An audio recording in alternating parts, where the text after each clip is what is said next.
Buenas tardes a todos. Después de haberte enviado el título y cuando ya estaba enviado y ya publicado, me di cuenta, me asusté, porque digo, madre mía, es ambicioso para una conferencia. Hace falta tiempo para poder verdaderamente tener una perspectiva de todo lo que el psicoanálisis aporta para poder formular una ética en los tiempos que corren. Pero haré lo que pueda, les voy a comentar lo que he podido extraer de una nueva lectura del seminario de la ética, que es el seminario que trabaja en este año en el Instituto en Granada. Es un seminario absolutamente fascinante y que cada vez que uno lo vuelve a leer encuentra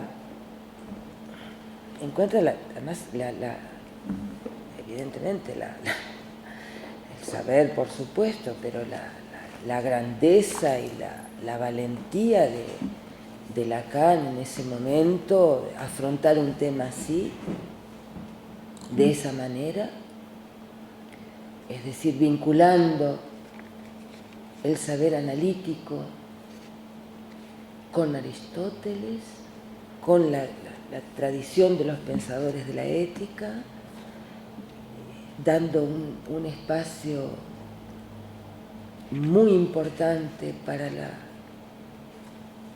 poder apreciar lo que significaba la tragedia en el mundo griego y a la vez dar una lectura moderna de Antígona. Una lectura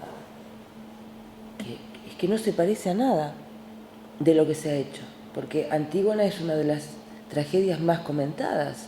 Hay un libro de George Steiner que se llama Antígonas y recoge las versiones, las lecturas, las interpretaciones. Y Lacan aporta, gracias al saber analítico, una lectura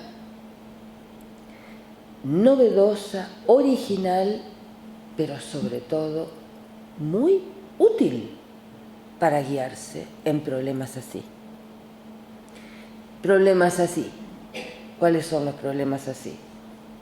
Bueno, ¿de qué se ocupa el psicoanálisis? El psicoanálisis es un saber nuevo, decía Freud, para afrontar los temas atemporales,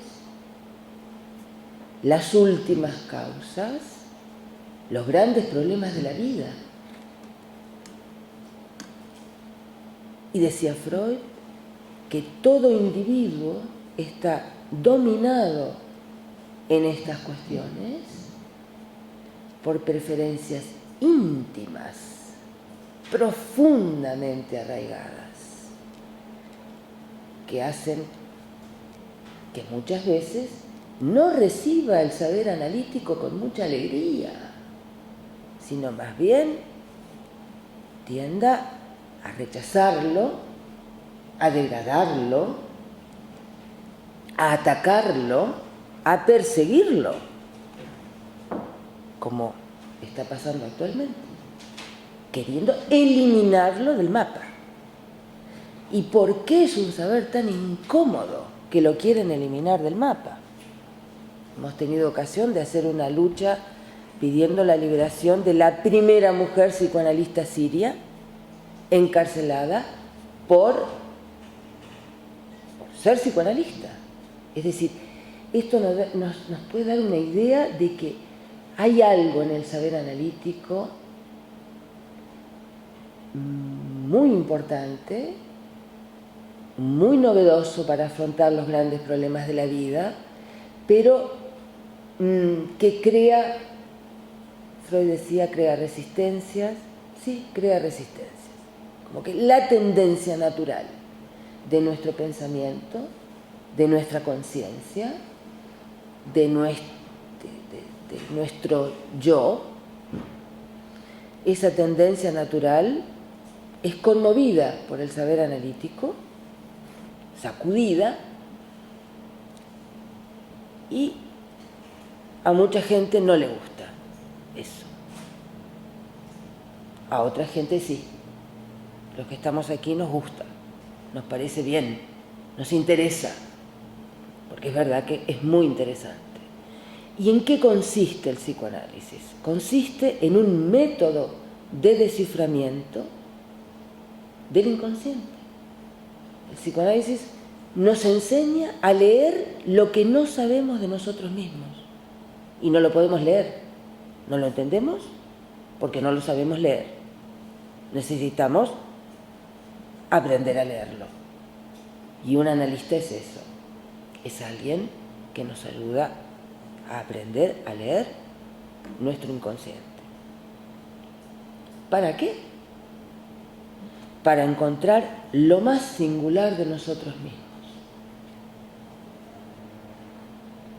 que normalmente ha quedado sepultado, enmarañado,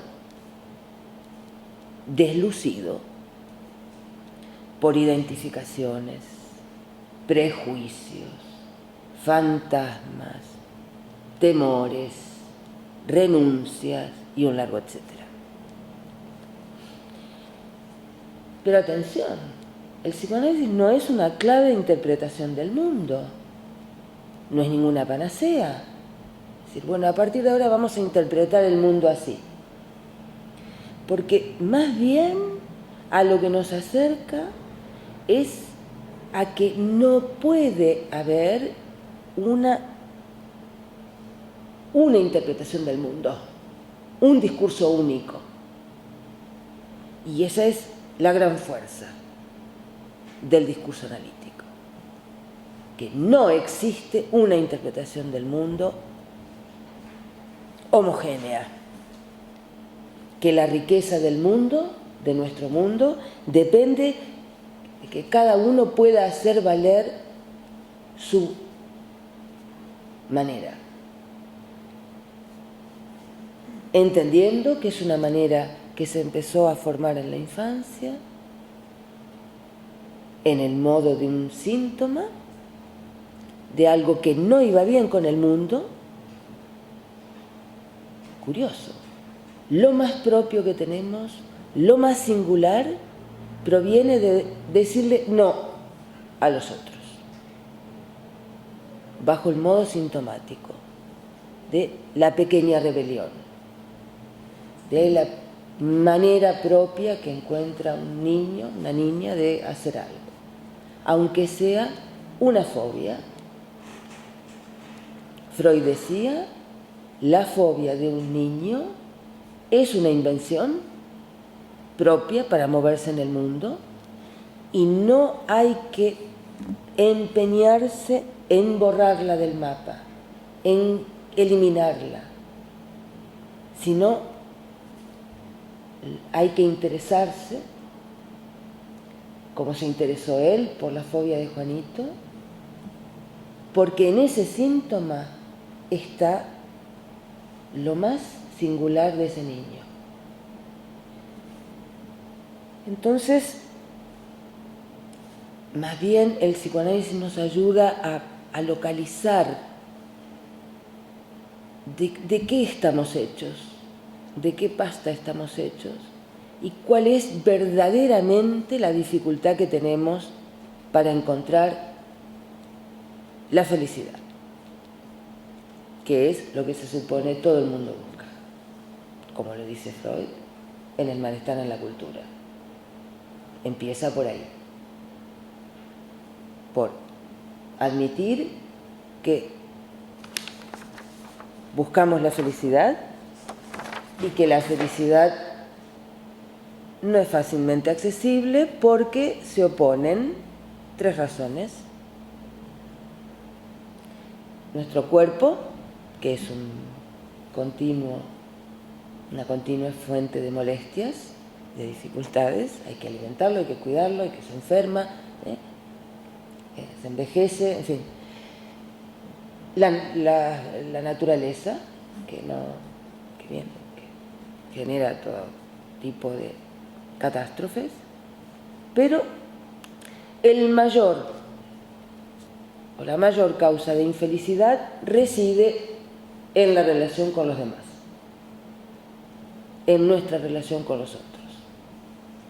Aceptamos que nuestra felicidad esté disminuida por nuestro cuerpo, aceptamos que esté disminuida por la naturaleza, pero no aceptamos, dice Freud, el tema de los demás, que vengan a incordiarnos. Entonces, en el incordio de los otros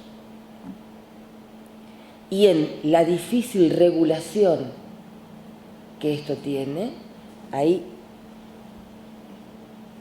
Freud asienta ese enorme texto, Malestar en la cultura, que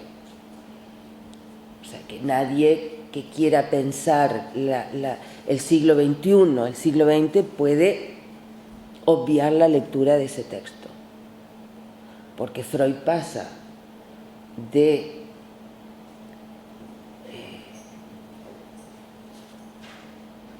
decir al principio que buscamos la felicidad para terminar el texto. Una cosa es lo que el sujeto busca, pero lo que encuentra el sujeto en el corazón de la conducta de las personas, lo que Freud encuentra no es la búsqueda de la felicidad. Lo que Freud encuentra es el sentimiento de culpabilidad.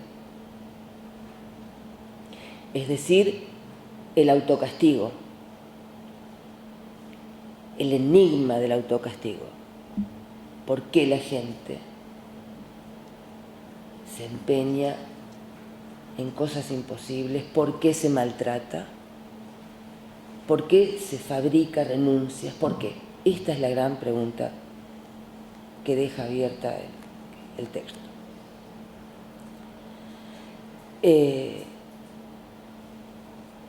Evidentemente el psicoanálisis surge en un momento muy particular de lo que se llama, entre comillas, la historia de la civilización, porque tal historia no existe como tal, es un cuento. No vamos a pensar, viendo lo que estamos viendo, de que hay una historia lineal y que el hombre va hacia el bien y que va hacia la superación. Más bien, lo que constatamos es que más bien va en el otro sentido la cosa. No hacia el bien, sino hacia la destrucción. Y ya hay muchos que cantan el cinismo, bueno, como vamos hacia la destrucción, a vivir que son 2 días, yo aprovecho lo que pueda. Bueno, es una opción. Cínica, que tiene que ver con el estado de las cosas actualmente,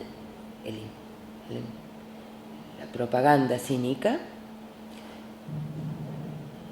Puede ser también la asunción del fracaso, de bueno, las cosas son así y yo no puedo hacer nada. Como no puedo hacer nada, no me muevo. También. Pero el psicoanálisis nos ayuda a pensar una solución alternativa, incluso en esta época tan difícil, en favor de mantener y de sostener una vida digna y de sostener la subjetividad, que es equivalente. Si uno toma en cuenta el momento en el que surgió el psicoanálisis, como digo, no desde una perspectiva histórica, sino desde una perspectiva del estado de los discursos, es decir, en qué estaba pasando con los discursos en ese momento, vemos que hay una complejidad muy interesante para estudiar, y es ese terreno en el que Lacan inserta el estudio sobre la ética freudiana. No es un aerolito que ha caído del cielo el psicoanálisis, psicoanálisis es una respuesta al malestar en la civilización. Y el malestar en el final del siglo XIX, principios del XX, por supuesto voy a dar un pantallazo de cada cosa, tenía que ver en primer lugar con se produjo un momento de profundos cambios, ¿no? Pero bueno, los grandes movimientos sociales, consecuencias de la revolución industrial, que pregonaban las ideologías de liberación,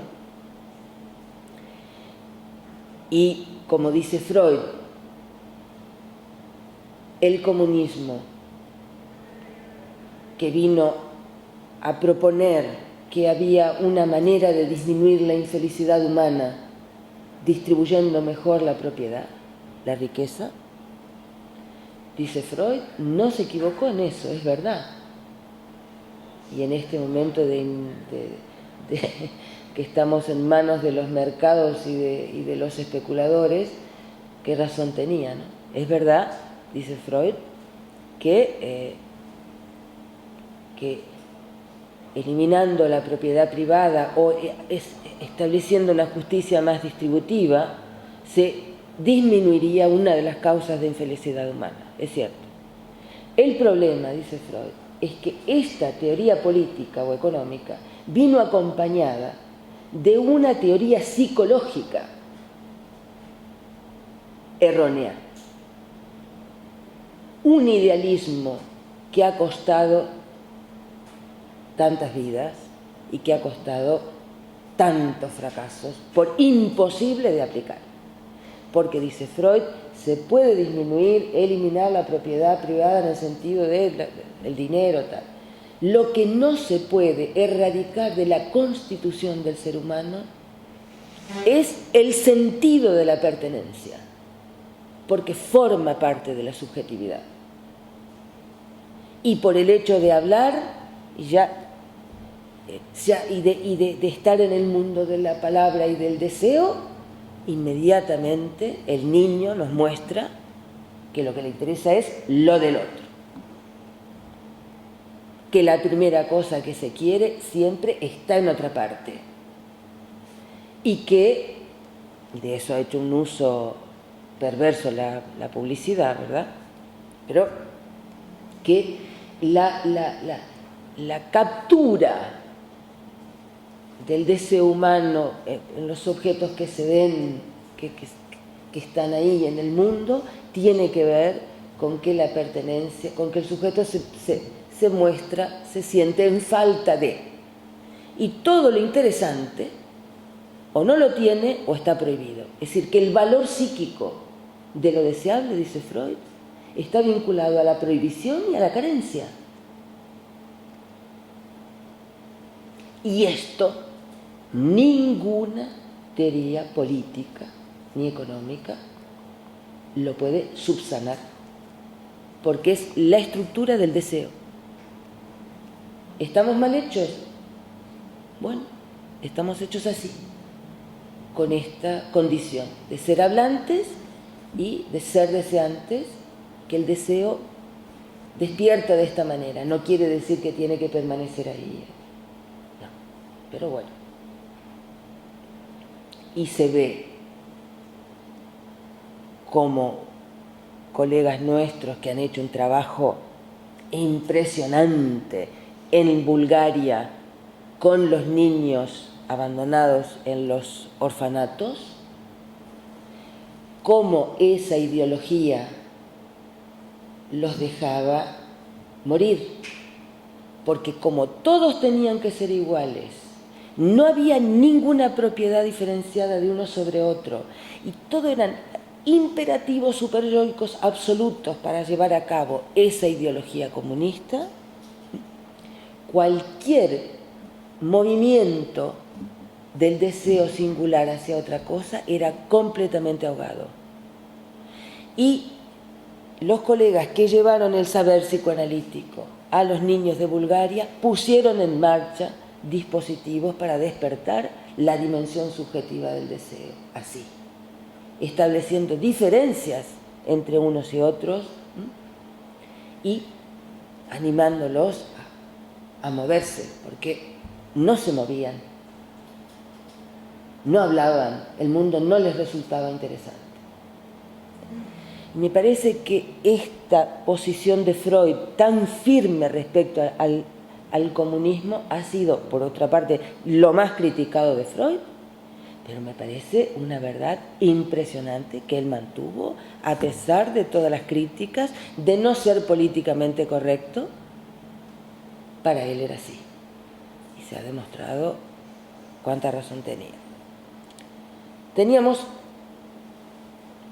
esa causa de infelicidad, de que gracias al trabajo de los movimientos políticos, ideológicos, en función de conseguir una distribución más justa de las propiedades, se había generado una insatisfacción. La gente no quería seguir trabajando como esclavos, la gente quería derechos para protegerse, querían buscar la felicidad no solo como supervivientes, sino como personas dignas, etc.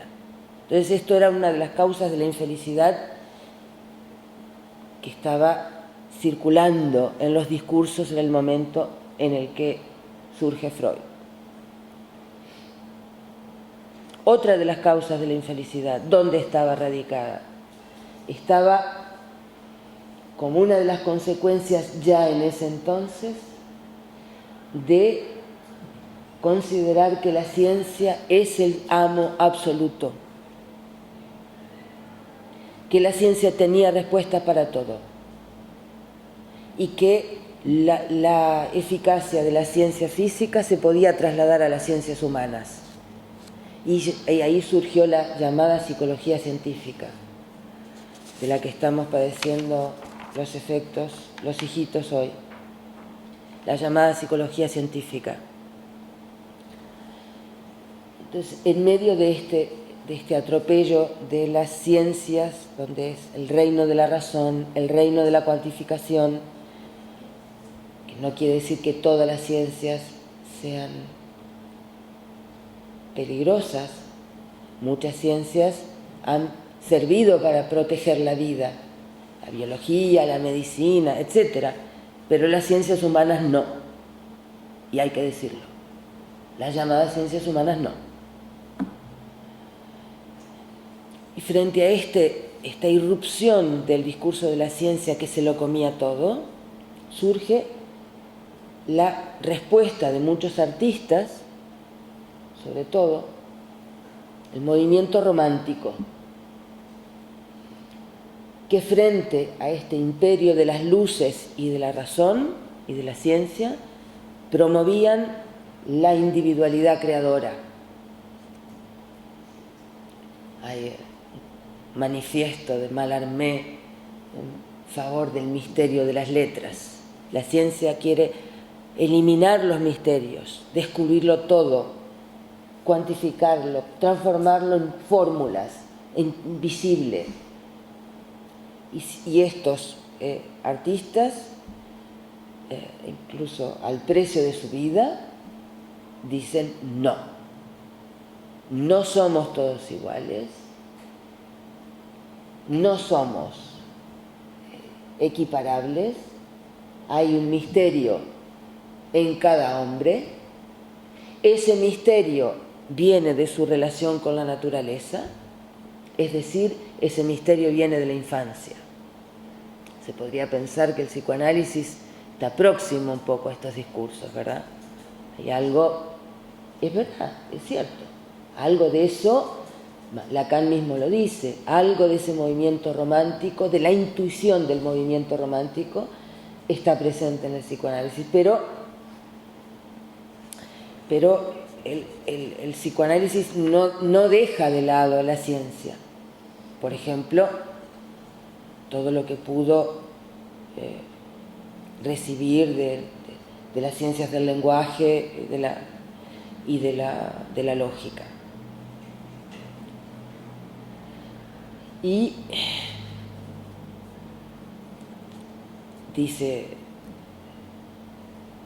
Lacan, el análisis, el pensamiento de Freud, está ligado a una época que había articulado esta pregunta: ¿qué quiere la mujer?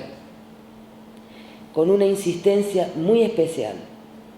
Es decir, que tenemos los movimientos de emancipación, de liberación, tenemos la ciencia, el imperio de la ciencia y el romanticismo, son todas fórmulas que van proponiendo dónde está la felicidad. Y Lacan se detiene en esto, en que en la época de Freud se había articulado esta pregunta: ¿qué quiere la mujer? Con una insistencia muy especial.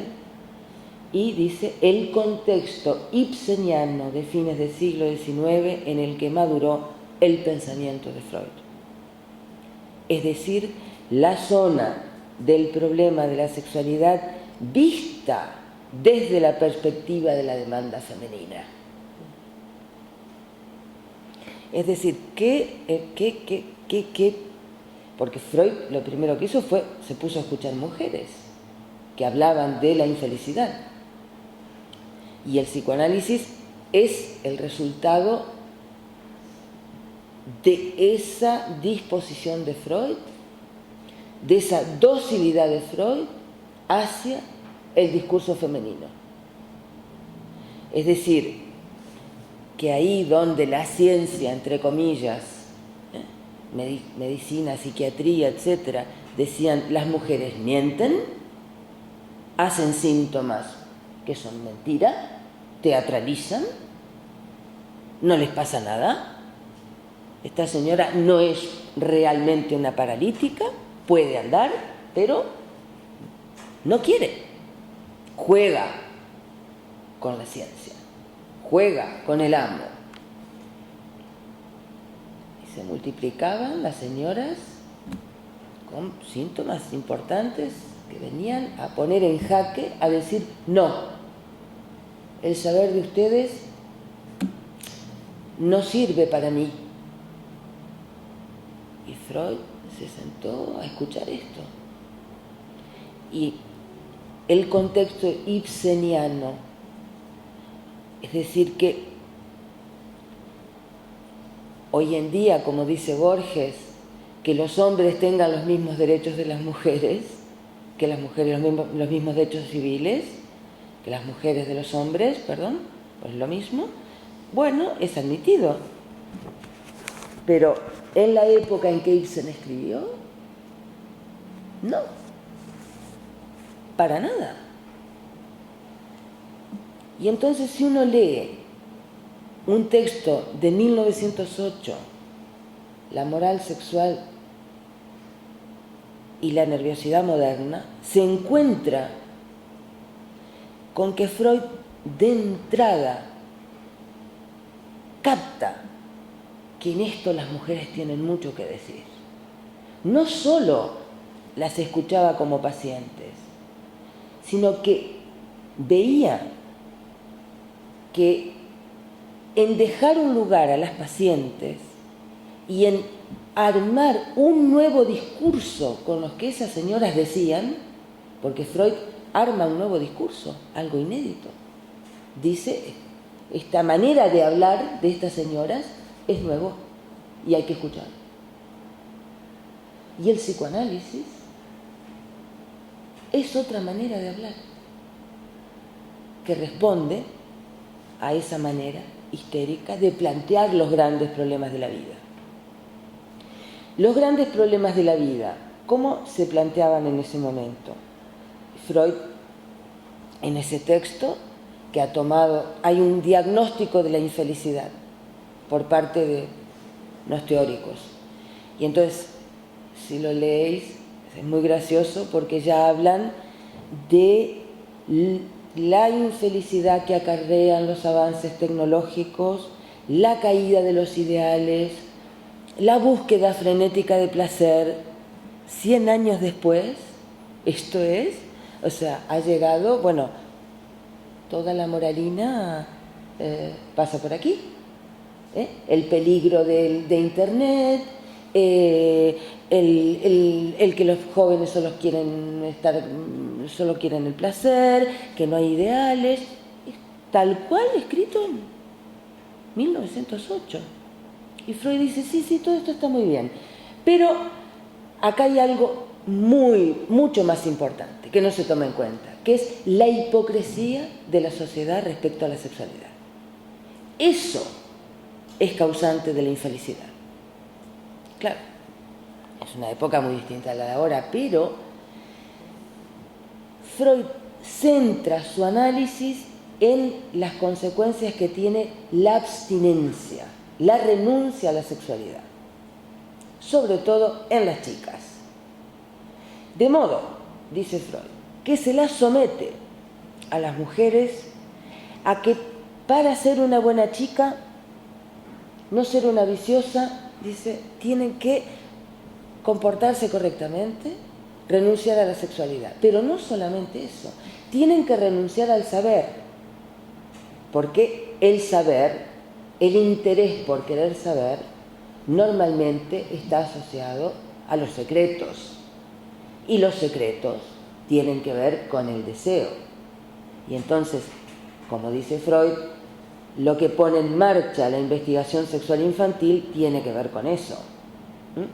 Hoy en día, donde ya no hay pudor y donde parece que todo puede verse y todo puede saberse, esto está un poco más devaluado. Pero en esa época Freud planteaba las cosas así. Entonces, el ejercicio intelectual, el querer saber de las cosas, tenía que ver con poder hacer una investigación sexual infantil. ¿Cómo es todo este asunto? ¿Qué pasa entre los sexos? ¿Por qué esto sí, esto no? Etcétera. Todo esto es lo que pone en marcha la investigación. Entonces, ¿cómo las chicas no podían enterarse de cosas sexuales? También, de paso, perdían el interés por todo el saber. Bueno, si no me puedo enterar de esto y tengo que leer novelas pacatas, cuando en realidad se trata de otra cosa, las niñas, bueno, algunas se las arreglaban, ¿no? Siempre hay algunas que se las arreglaban, pero en muchos casos las mujeres renunciaban al saber, a la sexualidad y al saber, y llegaban al matrimonio. Y llegaban al matrimonio, dice Freud, y dice una cosa impresionante: hace falta tener una salud muy fuerte para soportar el matrimonio. Sí, porque estas chicas que han sido privadas antes, en ese momento tenían que ingresar a la sexualidad. Pero claro, estaban ya había algo malogrado, se habían abstenido tanto, era tan anormal, tan artificial la abstinencia, que se creaba una condición artificial de renuncia, donde por mucho que el marido se esmerara, ya la cosa no iba muy bien.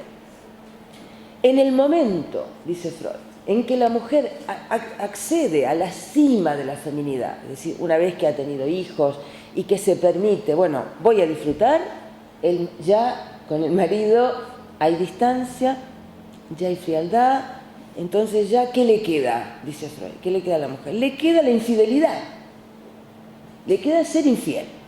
Pero, dice, como la educación tan severa y tan rígida, de nuevo la hipocresía moral respecto a la sexualidad, tampoco elige esa vía. ¿Qué hace? Bueno, dos cosas. O convierte la vida matrimonial por efectos de su insatisfacción y sus dificultades en un infierno, o se fija en los hijos como sustituto. La felicidad son los hijos. Claro, dice, pero los hijos crecen en este mundo familiar en donde rápidamente son introducidos al amor, el odio, los celos, el rencor. Son demasiado pequeños para estar ya en ese clima, porque perciben que está pasando todo eso entre sus padres, y a la vez tienen que cargar con ser el consuelo de la madre insatisfecha. Entonces, Freud dice, esto no puede ser. No puede ser. Y cuando se dice que Freud era machista? Yo no entiendo cómo, porque todas las reflexiones que hace sobre las mujeres son impecables. Como dice, ahí hay algo, en el discurso de las mujeres hay una verdad que hay que escuchar. Entonces, como dice Lacan, que ese es el contexto ibseniano, me fui a Ibsen a encontrar cuáles son las figuras de las mujeres que anticiparon de alguna manera las primeras analizantes, las primeras que llegaron a Freud para hablarle de su abstinencia, de su dificultad con el matrimonio, con los hijos, con el saber. Pero llegaron primero con no puedo ver, no puedo caminar, llegaban con síntomas, no llegaban con todo un discurso. El discurso se arma descifrando el síntoma. A mí me pasa esto, no sé. Y entonces, en el desciframiento de los síntomas, ahí emergía el drama de la subjetividad de estas mujeres. Drama de la subjetividad femenina que Ibsen, anticipándose al psicoanálisis, plasmó en sus obras. Y en unas figuras extraordinarias de mujeres que, como dice Lacan, el artista siempre lleva a la delantera. El artista consigue nombrar, consigue formar los semblantes de la época. Entonces había toda esta insatisfacción en el mundo, esta demanda de felicidad, esta intranquilidad, esta angustia. Y de pronto los artistas son los que empiezan a nombrar esta infelicidad, tiene esta forma, y esta otra, y esta otra. Los personajes de Ibsen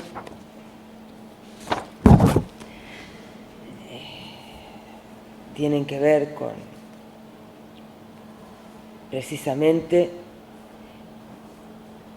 con la búsqueda de las mujeres respecto a qué es lo que quieren.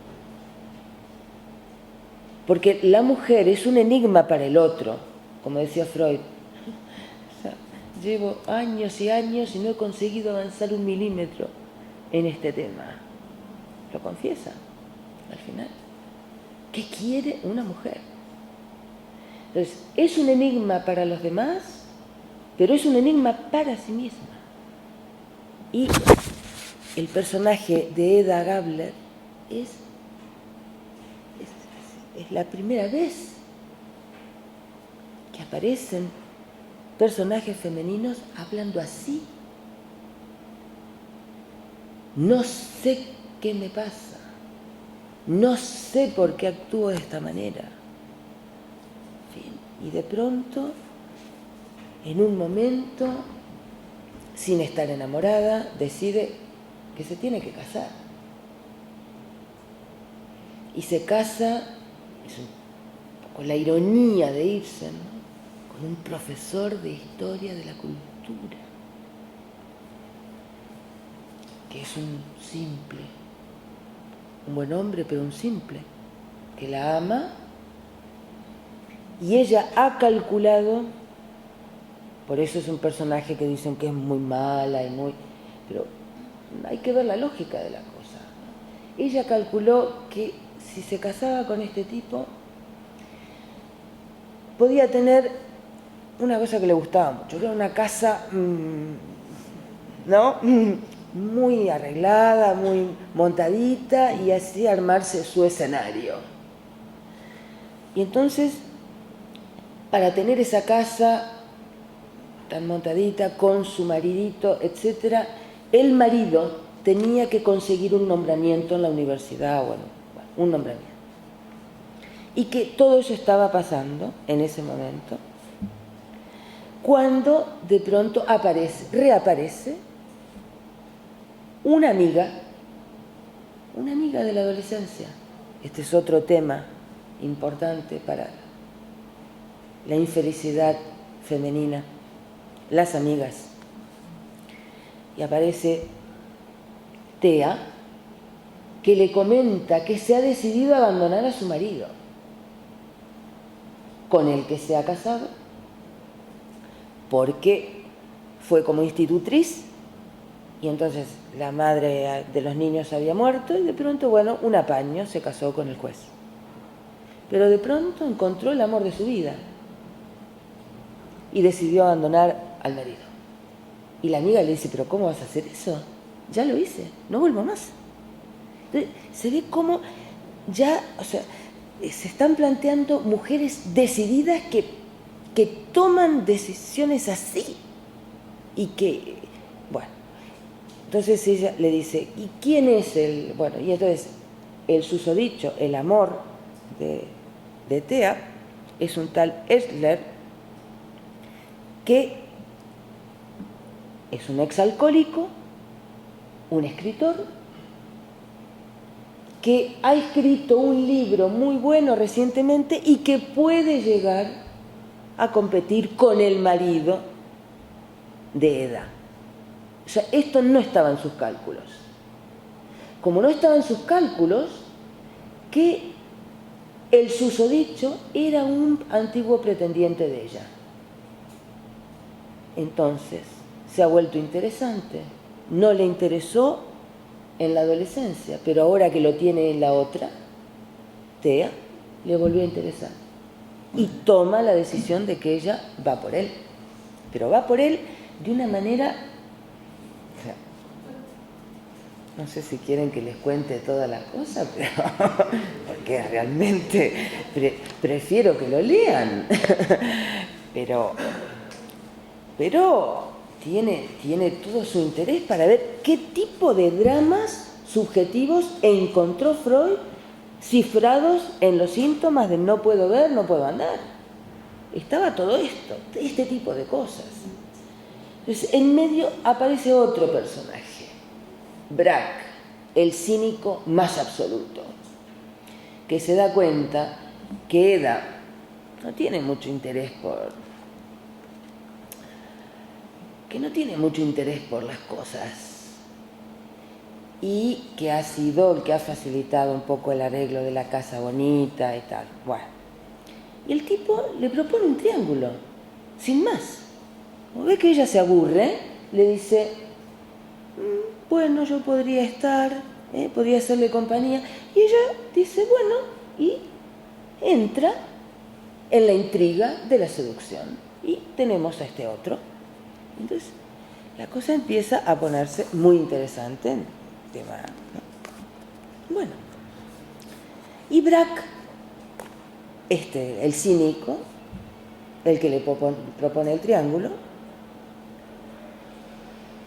le dice,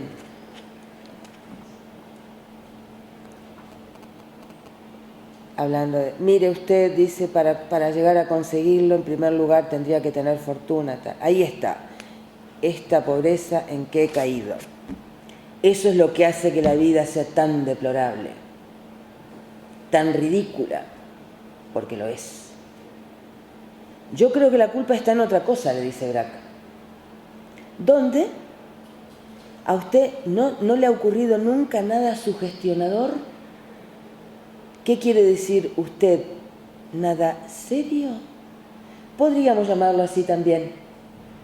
Pero ahora tal vez podría llegar el caso. Y entonces Eda le dice, ¿se refiere usted a los inconvenientes que se presentarían con motivo de esa plaza de catedrático? Eso es un asunto exclusivo de mi marido. En ello no emplearé ni un solo pensamiento. Braque le dice, no me refería precisamente a eso, pero sí se encontrase usted con eso que en estilo elevado se llaman deberes serios y graves, nuevos deberes. Y ella le dice colérica, cállese, Eso no lo verá usted jamás. Podemos suponer que está hablando de la maternidad. Y ya vemos que ella dice, de eso ni se habla.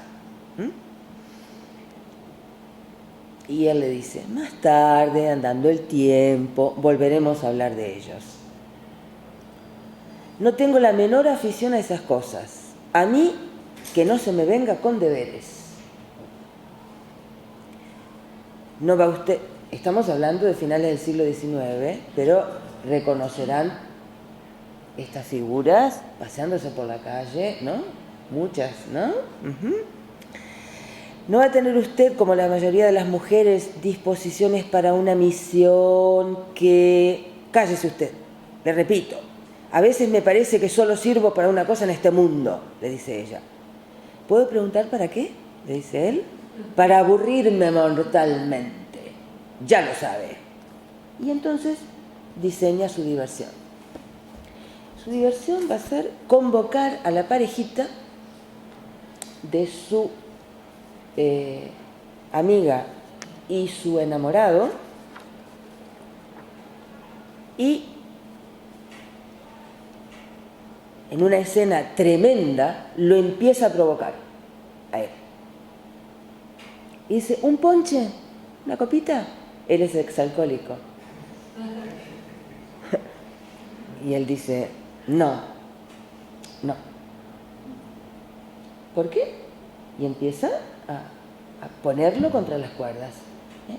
Claro, ya se veía, comentaban los otros hombres que claro, como usted tiene esa debilidad, y lo empieza a provocar de que él es débil, de que en realidad no está ejerciendo verdaderamente su libertad.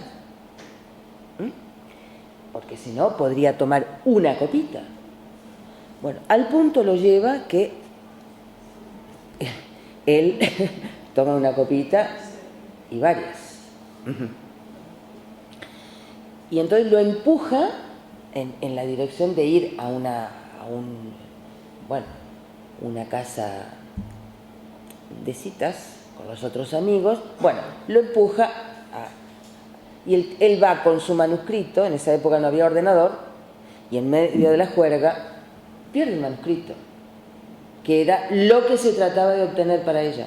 No olvidemos que el marido, claro, necesitaba ese puesto y no lo podía, si competía con el otro, era probablemente, el mismo marido lo reconocía, que el libro que había escrito el otro era muy bueno. Bueno, hay un momento de tensión en esa escena donde la amiga le dice, pero ¿cómo pudiste llegar a ser, cómo puedes desear esto? Y ella le dice, ¿desear?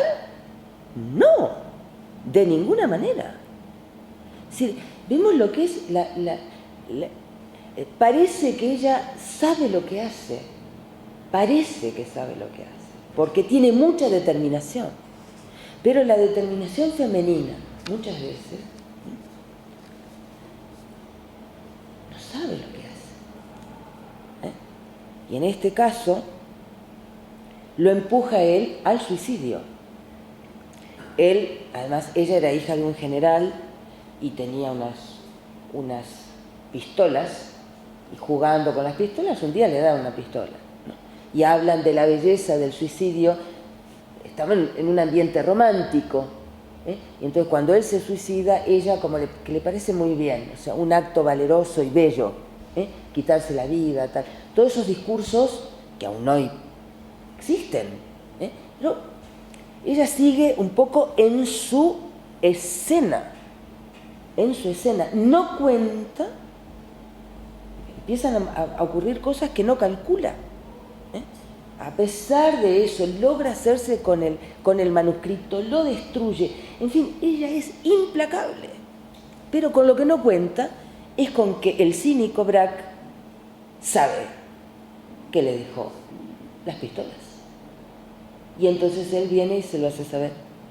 Le dice que frente a un juez habrá que explicar cómo la pistola del padre de ella acabó en manos de este hombre. ¿Y por qué?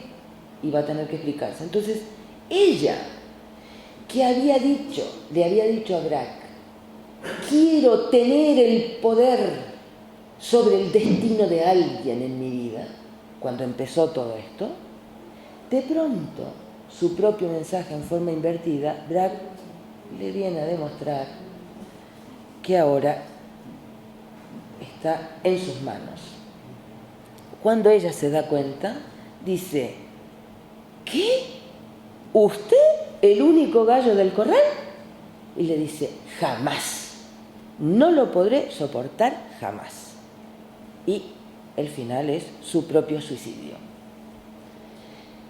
Lo que vemos en la lógica de esta obra impresionante es que el intento de resolución del enigma femenino, de qué es lo que ella busca, dada la lógica de las cosas, le lleva a una situación sin salida. Es decir, ella se enfrenta al amo, ella quiere ser cínica, ella quiere tener dominio sobre la vida de alguien, quiere llevar la voz cantante, quiere ser un amo. Y ese ha sido uno de los grandes problemas de las mujeres, de los movimientos feministas. Enfrentarse al amo, emanciparse del amo, muy bien, pero no para ser un amo a su vez. Pero no porque esté mal moralmente, no, es porque lleva a una situación sin salida. Sin salida, es decir, a la impotencia. Porque el amo es impotente, que es lo que se trataba de demostrar. Todas estas mujeres clamaban por eso, por mostrar que el amo está castrado, que no sabe nada de las mujeres, ni de la histeria, ni de nada, ni de con qué ser feliz. Entonces, el tema es, y esto es lo que ha permitido la invención genial del discurso analítico, es poder alojar esa problemática de la infelicidad femenina en otra lógica que no lleve siempre a lo peor. Porque la Nora, personaje feminista por excelencia de Casas de Muñecas de Ibsen, lo vi hace unos años, pocos años en Madrid, representado por una compañía americana impresionante. Los hombres eran todos enanos y las mujeres eran todas, pasaban los 2 metros. Ese efecto en la puesta en escena y la manera en que fue montada fue tan extraordinario que todo el mundo terminó llorando y aplaudiendo un momento único del teatro. El teatro, ya saben, la conexión entre el teatro y el psicoanálisis es muy importante porque el teatro tiene un efecto de verdad cuando es verdadero. Es el discurso del inconsciente, decía Lacan. Entonces, ese efecto de verdad hace que cuando hay realmente un acto teatral, uno no sale indiferente. Y esta obra, ¿cómo puede seguir teniendo esa capacidad de emocional? Porque precisamente toca fibras muy importantes. Porque Nora, que era la mujer modélica, perfecta, madre de sus hijos, tal, que cuida al marido, que se endeuda y no le cuenta para cubrirle las espaldas, todo es sacrificial y amorosa y todo está perfecto y la casa es perfecta y ella es perfecta y él la luce y él le dice la alondrita, la ardillita y todo eso. Y de pronto, en un momento clave donde se descubre que ella falsificó la firma del padre en el recibo para poder pagar una deuda de él, cuando se descubre la verdad, él pero la destroza. No tiene un minuto de duda de que ella no merece ser la madre de sus hijos, que ella ha puesto en juego su honor, y entonces ella toma la decisión ahí está. Otra vez la decisión de una mujer, se sale del matrimonio y se va. Y a sabiendas de que ese acto le va a costar los hijos. Y vemos que esa relación de la demanda femenina con la verdad, con la denuncia de la hipocresía, fue fundamental en el momento en que surgió el psicoanálisis. Porque Freud lo que mostró, por ejemplo, cuando recibe a Dora, y el padre de Dora, que la trae, una chica de 18 años, le intenta contar una milonga a Freud, y Freud dice, bueno, no iba a pactar con la hipocresía paterna. No. Y se dedicó a escuchar lo que Dora tenía para decir. Y Dora tenía para decir como Nora, como Eda, tenían para decir un montón. Al principio, un intento de suicidio, una tos histérica, tal. Pero cuando Freud la dejó hablar, entonces pudo poner en palabras todo lo que su inconsciente sabía sobre el padre y sobre los problemas de la infelicidad en la pareja de los padres, etc. Entonces, voy a dejar de lado otras, pero lo que vemos es que Freud recibía en consulta las Eda Gabler, las Noras, todas estas señoras que en la literatura no tenían otro fin que la soledad, la condena, el suicidio. Freud decía, no, el problema lógico que estas señoras plantean tiene otra solución. Se puede salir de ahí. Se puede salir de la lógica infernal de lucha con el discurso del amor, por oposición. Hace falta otro discurso, otra lógica. Y el psicoanálisis es otro discurso y otra lógica sobre los problemas de la infelicidad, la insatisfacción, sobre los problemas del deseo y sobre todo en este punto, porque se han dicho muchas cosas del psicoanálisis de Freud, que todo lo interpreta en términos sexuales.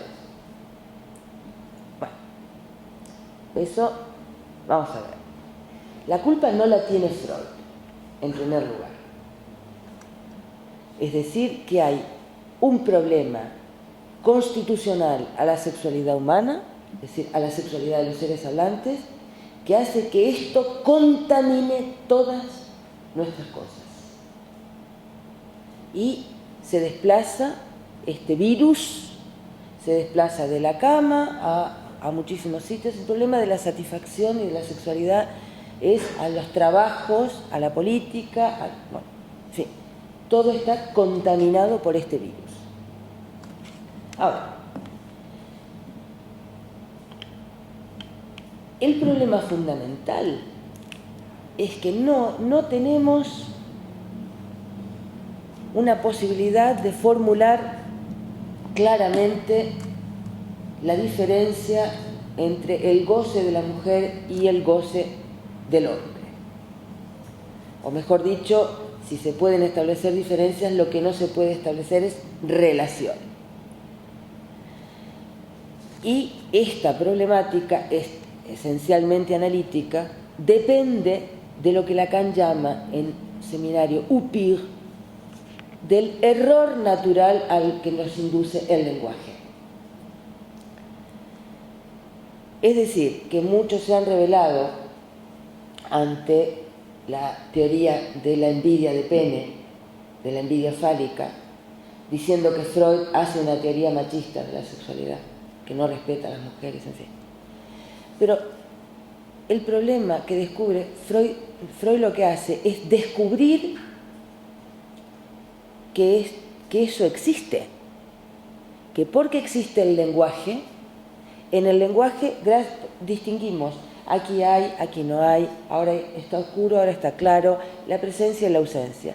Y en relación a la sexualidad, aquí hay, aquí no hay. Es un error natural. El problema de que ese error natural de los seres hablantes, que la mujer está castrada es menos porque aquí no hay, y el hombre es más porque aquí hay, que es a lo que se ha reducido toda esta problemática, que el problema es que ese, que es el error natural del lenguaje, que no, el lenguaje no nos ayuda a distinguir de otra manera eso. Aquí hay y aquí no hay.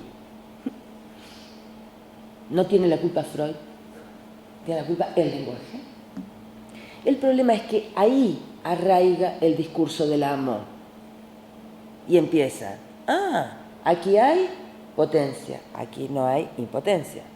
Aquí hay dominio, aquí no hay servidumbre. Y ahí, en esa diferencia que proviene del error natural del lenguaje, se arraigan el discurso del amo, que distingue potencia e impotencia, poder, debilidad, todo esto. Ahí arraigan todas las violencias. Y Freud se interesó por estas señoras, que eran las portavoces, las señoras que decían,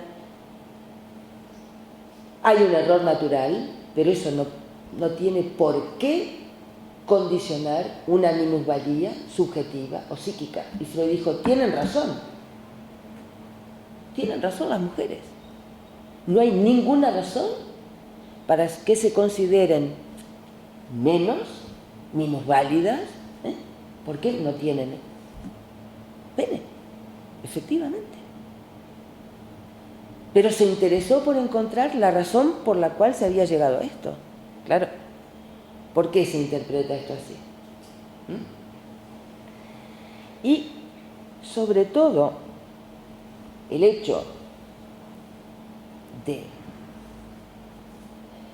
escuchar esas mujeres y otorgarles un crédito a su palabra, pero le permitió también abrir una exploración sobre el poder fálico que tienen las mujeres. Para Freud, el falo, para el niño que se está formando, el falo inicialmente está del lado de la madre, no del padre. Es la madre la que tiene la voz cantante, la que dice aquí. Es decir, que el poder está del lado de la madre. Y toda la problemática de la sexualidad femenina va a estar en ese punto, en cómo conjugar estas dos dimensiones, como madre, como mujer, etc. Y sin ningún problema, pues, como dice Lacan, o sea, si quieren estar del lado del falo, quieren ser como hombres, adelante, que lo sean. Y hoy en día se ve que esto es posible. El asunto es si están contentas con eso. Si lo que se ha conseguido satisface. Y ahí me parece que dentro de una ética para el siglo XXI tenemos que promover, cultivar un nuevo feminismo. Es decir, un feminismo que radica en la experiencia una a una que tienen las mujeres, una a una, cómo hace para encontrar su solución, la que no le lleva al desastre. Una vez comprendido que la cuestión es no identificar a los hombres con el discurso del amo, porque es un error, y porque identificando a los hombres con el discurso del amo se colocan en una posición imposible de destitución y de degradación, Y el nuevo feminismo lacaniano tiene que ser un feminismo cuidadoso de los semblantes sexuales, del de las mujeres y de los hombres. Porque hemos visto las consecuencias nefastas que tiene el solamente guiarse por el discurso del amor.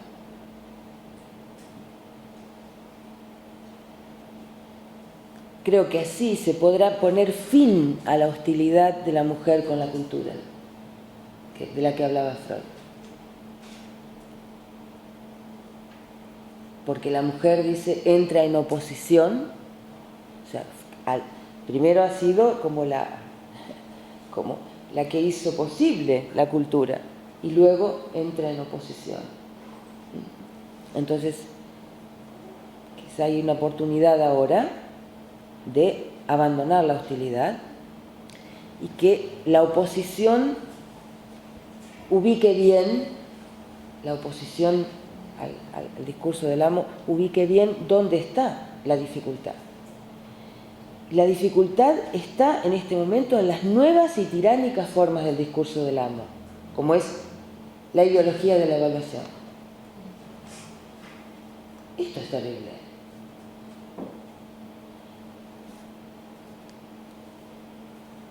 ¿Y en qué se apoyan, qué nos podemos sostener para realizar esa tarea de cuestionar los nuevos amos y no dejarse hipnotizar por la palabra científico?